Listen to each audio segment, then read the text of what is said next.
और as you know आप सभी को पता है इस बार मेरे नीट यूजी 2023 में 680 मार्क्स आए out of 720 and all India rank 1581।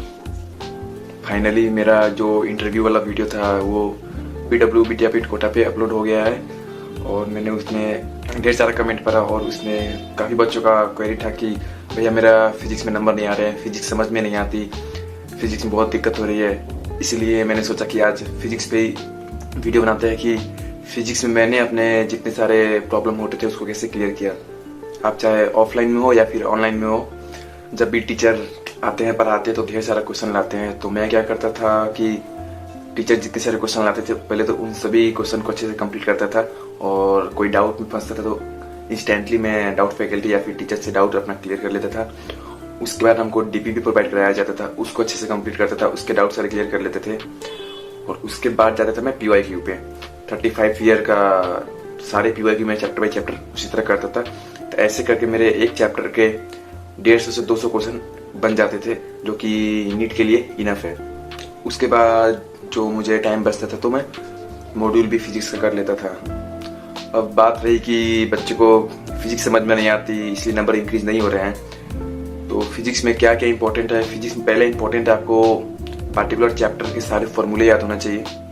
एक भी फॉर्मूला नहीं छूटना चाहिए क्योंकि मैक्सिमम क्वेश्चन नीट में फॉर्मूला बेस्ड ही आते हैं। उसके बाद फिजिक्स में एक और चीज़ इंपॉर्टेंट है कि इमेजिनेशन जो कि बहुत इंपॉर्टेंट है। काफ़ी बच्चे इमेजिन अच्छे से नहीं कर पाते, विजुअलाइज अच्छे से नहीं कर पाते हैं कि क्वेश्चन कहना क्या चाह रहा है। और जिस बच्चे का विजुअलाइजेशन बहुत ही अच्छा होता है वो क्वेश्चन पढ़ते पढ़ते विजुअलाइज करके अच्छे से समझ लेते हैं क्वेश्चन क्या कहना चाह रहा है। तो ये भी बहुत इंपॉर्टेंट है, आपको अच्छे से विजुअलाइज करना होगा क्वेश्चन कहना क्या चाह रहा है। और उसके बाद आता है क्वेश्चन प्रैक्टिस। जैसे कि मैंने बताया क्लास के टीचर के नोट्स, क्लास में जितने सारे क्वेश्चन कराए जाते हैं, उसके बाद DPP, उसके बाद PYQ, ये 3 तो प्राइमरी बहुत ही इंपॉर्टेंट है। अगर टाइम बचे तो आप मॉड्यूल भी कर सकते हैं, मॉड्यूल में भी अच्छे अच्छे क्वेश्चन होते हैं। तो इस तरह को क्वेश्चन प्रैक्टिस करना है। और क्वेश्चन प्रैक्टिस कैसे करना है, काफ़ी बच्चे बोलते हैं सिलेबस कंप्लीट होने के बाद क्वेश्चन प्रैक्टिस कैसे करें। मेरा मानना है कि सिलेबस कंप्लीट होने के बाद क्वेश्चन प्रैक्टिस नहीं करना है। सिलेबस कंप्लीट होने के बाद सिर्फ आपको रिवीजन करना है और टेस्ट देना है। तो क्वेश्चन प्रैक्टिस कब करना है?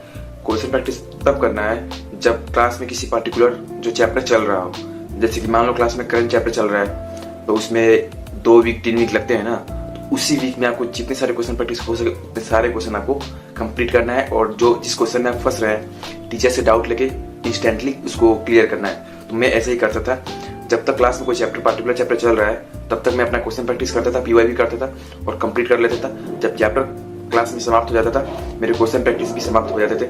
मैं इतना क्वेश्चन कर लेता था कि बाद में मुझे क्वेश्चन प्रैक्टिस करने की जरूरत ही ना हो। तो मैं यही सजेस्ट करूंगा कि अगर क्लास में कोई पार्टिकुलर चैप्टर चल रहा है तो उसी के साथ आप टाइम मैनेज करना होगा, टाइम मैनेज करके आपको क्वेश्चन प्रैक्टिस करते रहना है और जितने सारे हो सके उतने सारे क्वेश्चन प्रैक्टिस आप कर लीजिए। मैं तो ऐसे ही करता था और जब मेरे सिलेबस कंप्लीट हो गया तब तक मैं पर चैप्टर 200 से 250 क्वेश्चन प्रैक्टिस कर चुका था। तो बात रही सिलेबस कंप्लीट होने के बाद क्या करना है। सिलेबस कंप्लीट होने के बाद मैं फिजिक्स में क्या करता था, मैंने फॉर्मूला शीट बना रखी थी एक कॉपी में, 11th और 12th का सारा फॉर्मूला बना रखा था और मैंने टाइम निकाल कर NCERT का फिजिक्स भी पढ़ा था तो उसके भी शॉर्ट नोट्स बनाए हुए थे मेन पॉइंट, जिससे इंसर्शन इंजन बेस्ड क्वेश्चन बन सके, स्टूडेंट बेस्ड क्वेश्चन बन सके और एक्सरसाइज के थ्योरी बेस्ड क्वेश्चन भी हम अपने शॉर्ट नोट्स में डाले हुए थे। तो सिलेबस कंप्लीट होने के बाद हम फॉर्मूला रिवाइज करते थे, बार बार थ्योरी रिवाइज करते थे और PYQ में जिन क्वेश्चन में हम फंसे हुए थे, जो क्वेश्चन अच्छे थे उसी को देखते थे। यही 3 मेजर था जिसको हम बार बार रिवीजन करते थे और टेस्ट देते थे। और टेस्ट में अगर नए क्वेश्चन मिल जाते थे तो फंसते थे तो फिर वो डाउट टीचर से क्लियर कर लेते थे। तो सिलेबस कंप्लीट होने के बाद यही करना है, क्वेश्चन प्रैक्टिस नहीं करना है। जिन बच्चों को फिजिक्स समझ में नहीं आती है उसका मेन प्रॉब्लम ये है उनका बेसिक क्लियर नहीं है, क्योंकि अगर बेसिक क्लियर होगा तो फिजिक्स समझ में आएगा ही आएगा। फिजिक्स उतना भी ज़्यादा टफ नहीं होता है जितना बताया जाता है। एज ए नीट में 50 क्वेश्चन में से 30 क्वेश्चन फॉर्मूला बेस्ड ही होते हैं, 10 क्वेश्चन एवरेज होते हैं और 10 क्वेश्चन थोड़ा सा हाई लेवल के होते हैं जिससे कि कंपटीशन डाउन रहे। तो नीट में भी टफ क्वेश्चन ज़्यादा नहीं आते हैं। आपको ज़्यादा टफ क्वेश्चन प्रैक्टिस नहीं करना है, आपको बेसिक अच्छे से क्लियर करना है और एवरेज लेवल क्वेश्चन जितना हो सके उतना क्वेश्चन प्रैक्टिस कीजिए। और अगर एवरेज लेवल क्वेश्चन आपका अच्छे हो गए तब आप हायर लेवल क्वेश्चन पे जा सकते हैं। काफ़ी बच्चे ये भी पूछ रहे थे कि अदर बुक्स किसको फॉलो करें, कोई बोलता है MTG, कोई बोलता है ईयरलेस। तो मेरा ये एक्सपीरियंस रहा है कि मैंने इन सभी में से किसी बुक को फॉलो नहीं किया था। मैंने बस क्लास के क्वेश्चंस, क्लास के नोट्स, DPP और PYQ और मॉड्यूल इसके अलावा मैं किसी अदर बुक्स पे नहीं गया, क्योंकि मैं यही 4 जो चीज़ें इनफ है। इतने सारा क्वेश्चन इसमें आपको मिल जाएंगे, नए प्रकार के क्वेश्चन आपको मॉड्यूल में मिलेंगे। इसके अलावा बाहर आपको जाना ही नहीं है, क्योंकि नीट में जो क्वेश्चन आएंगे इसी के राउंड आएंगे। फिजिक्स में बहुत बच्चों का ये रहता है कि सिली मिस्टेक बहुत ज़्यादा होते हैं। मेरा मानना है सिली मिस्टेक का मतलब ही होता है क्वेश्चन अच्छे से ना पढ़ना, ऑप्शन अच्छे से ना पढ़ना। कई बार फिजिक्स में क्वेश्चन क्या होते हैं, क्वेश्चन में दिए होते हैं जैसे कि लेंथ दिए होते हैं मिलीमीटर में, और ऑप्शन में दिए होते हैं आंसर सेंटीमीटर में। तो ऐसे बहुत बार हुआ है, और बच्चे उस पर ध्यान नहीं देते हैं कि यूनिट क्या दिए हुए, और इसी के कारण अपना सिली मिस्टेक कर बैठते हैं। तो आपको क्वेश्चन अच्छे से पढ़ना होगा, ऑप्शन अच्छे से पढ़ना होगा। मेरे साथ ये बहुत बार हुआ है। आप जब भी क्वेश्चन प्रैक्टिस करें तो पेन लेकर अंडरलाइन कर करके हर एक अच्छे इंपॉर्टेंट वर्ड को सर्कल कर ले, ताकि आपका सिली मिस्टेक कम से कम हो। इस तरह आप प्रैक्टिस करते करते आपका सिली मिस्टेक धीरे धीरे बहुत ही कम हो जाएगा।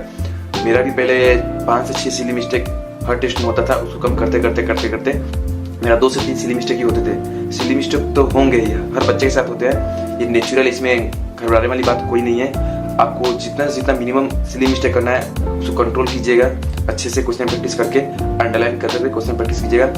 हर चीज़ अच्छे से पढ़ना है, इसी तरह करके आपका सिली मिस्टेक कम होगा। तो बाकी मेरी तरफ से इतना ही।